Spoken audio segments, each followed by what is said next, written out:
Okay, so think about Earth, our home, right?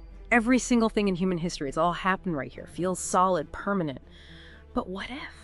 What if it's just, the starting place, the cradle, and this whole idea of a planet B? Is that just sci-fi, or is it maybe essential? I mean, where do we even begin to look for a second home? It feels kind of overwhelming. It is overwhelming. Yeah. And that's really the fascinating part, isn't it? How we balance that dream with the practical realities. What can these places actually offer? So today we're doing a deep dive into, let's say, the top 3 real contenders out there.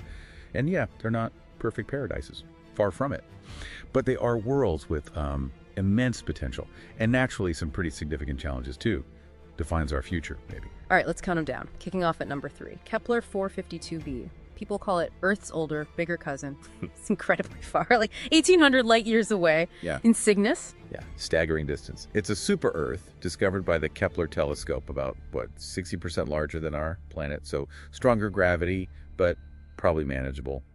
And it orbits a star like our sun, a G-type star. Which is good, right? It's stable. And it's in the Goldilocks zone, the spot where liquid water could exist. Exactly. That's the key takeaway. Yeah. Its year is even similar, 385 days. And the thinking is it's likely rocky. Could have continents, oceans, maybe a stable climate. It sounds so, familiar. Almost too good to be true sometimes. Okay, yeah, it does sound almost perfect. So what's the catch? Has to be one, especially that far out. You're right, there is a catch, or a couple.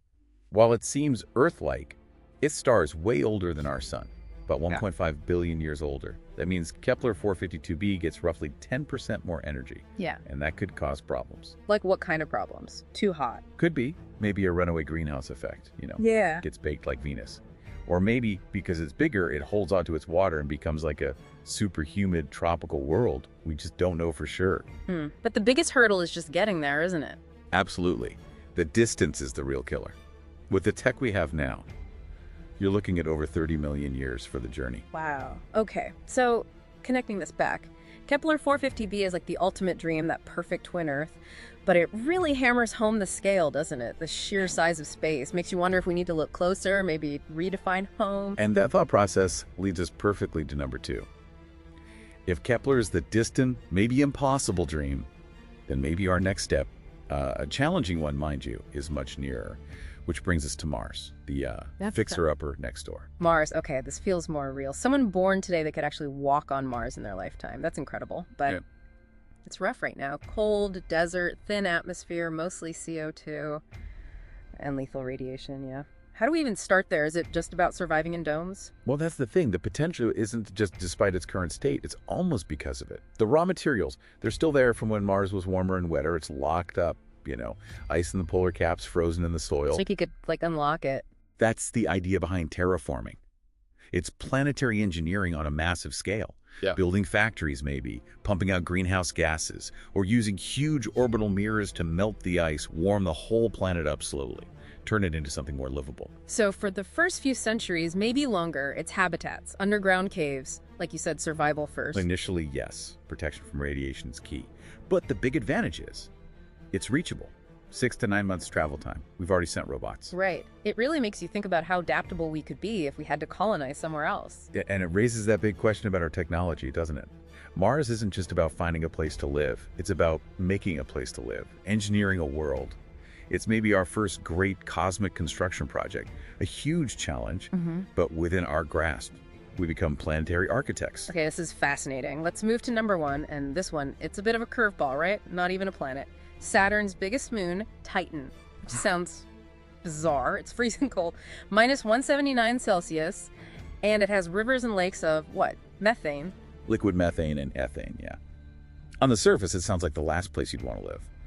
But Titan really flips the script on what habitable means. It forces us to look beyond just Earth-like and think about resource-rich and, crucially, protected. Protected? How so? It has this incredible atmosphere, thick, dense. Yeah.